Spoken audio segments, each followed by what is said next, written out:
Assalamualaikum warahmatullahi wabarakatuh.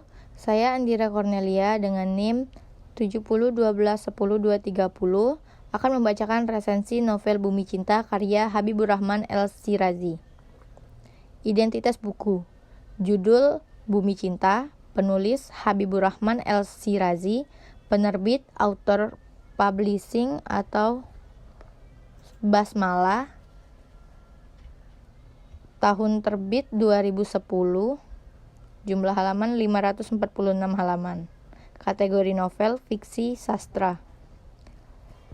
Sinopsis novel Bumi Cinta.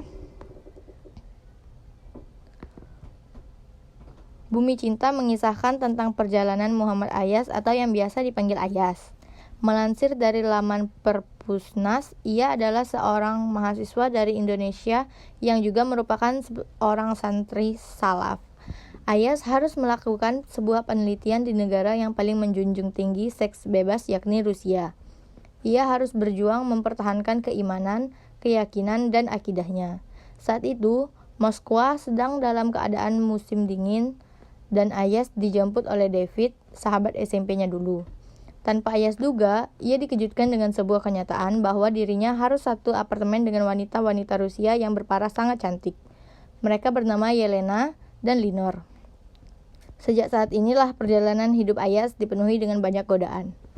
Sesekali, bayangan wajah-wajah cantik gadis Rusia itu menghampiri Ayas. Tidak mudah bagi Ayas untuk menampiknya meskipun ia sudah berusaha. Namun, paras cantik mereka sudah seperti menempel dalam pikiran Ayas. Setiap kali teringat oleh wajah-wajah cantik itu, ia segera beristighfar berulang kali. Bahkan lebih dari 70 kali. Saat beristighfar, Ayas teringat pesan Kiai Lukman Hakim ketika di pesantren Magelang, yang berbunyi, "Ingatlah nak, kecantikan wanita itu yang jadi sebab para santri dan satria agung batal bertapanya." Zikir panjang terus Ayas ucapkan hingga ia tertidur. Dalam tidurnya inilah, Ayas bermimpi ada 2 ekor ular masuk ke dalam kamarnya dan memburunya. Novel Bumi Cinta memberikan pencerahan bagi pembacanya bahwa hidup di lingkungan yang penduduknya sangat minim memeluk agama membutuhkan perjuangan yang sangat kuat untuk mempertahankan keimanan. Itulah persoalan yang sedang dialami oleh Ayas. Lantas, bagaimanakah cara Ayas mempertahankan keimanan di tengah gempuran godaan iman yang luar biasa? Gaya bahasa yang dipakai dalam novel Bumi Cinta adalah diksi dalam novel Bumi Cinta, bahasa baku. Ada beberapa kata Rusia dan banyak menggunakan majas. Setiap diksi dalam novel Bumi Cinta memiliki fungsi dalam mengembangkan gagasan yang diekspresikan, membentuk gaya ekspresi gagasan yang tepat, menciptakan komunikasi yang baik dan benar, menciptakan suasana yang tepat, mencegah perbedaan penafsiran, mencegah salah pemahaman, dan mengefektifkan pencapaian target komunikasi.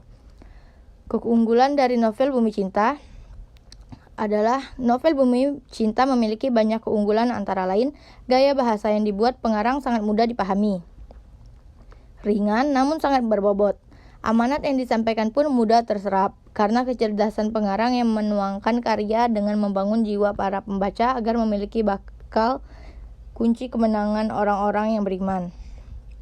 Manakala musuh besar, terutama musuh yang dapat meluluh lantahkan keimanan orang-orang yang beriman, hal ini semua pengarang tuangkan melalui tokoh utama novel tersebut. Di samping itu, banyak pengenalan dan pengetahuan mengenai kehidupan di Moskow, Rusia, mulai dari bahasa-bahasa Rusia, keindahan, alam, dan bangunan, kebiasaan perilaku, sampai sedikit informasi mengenai mafia di Rusia. Kekurangan dari novel ini, mungkin novel ini bagi para pembaca yang telah memahami betul cerita dan amanat dari isi novel ini, merasa ingin dilanjut kembali ceritanya. Dapat dikatakan pengarang seperti sengaja membuat akhir cerita yang akan dilanjut. Plot cerita terasa sangat datar. Ketika peristiwa pengeboman terjadi, saya berharap ini menjadi klimaks cerita tentang kezaliman yang harus dihadapi Ayas. Namun sayang, ini sama sekali tidak kita jumpai. Tokoh Ayas di sini tidak menghadapi konflik yang berarti, alias bahagia-bahagia saja sepanjang cerita. Kesimpulan, sebagai presensi berdasarkan dari keunggulan dan kelemahan novel ini, menilai bahwa novel Bumi Cinta baik untuk dipublikasikan karena tidak lain novel ini diterbitkan bertujuan agar keimanan orang-orang yang beriman yang telah dibangun tidak mudah terluluh lantahkan di mana masa kini, masa yang semakin meluasnya kebebasan hidup atau free sex.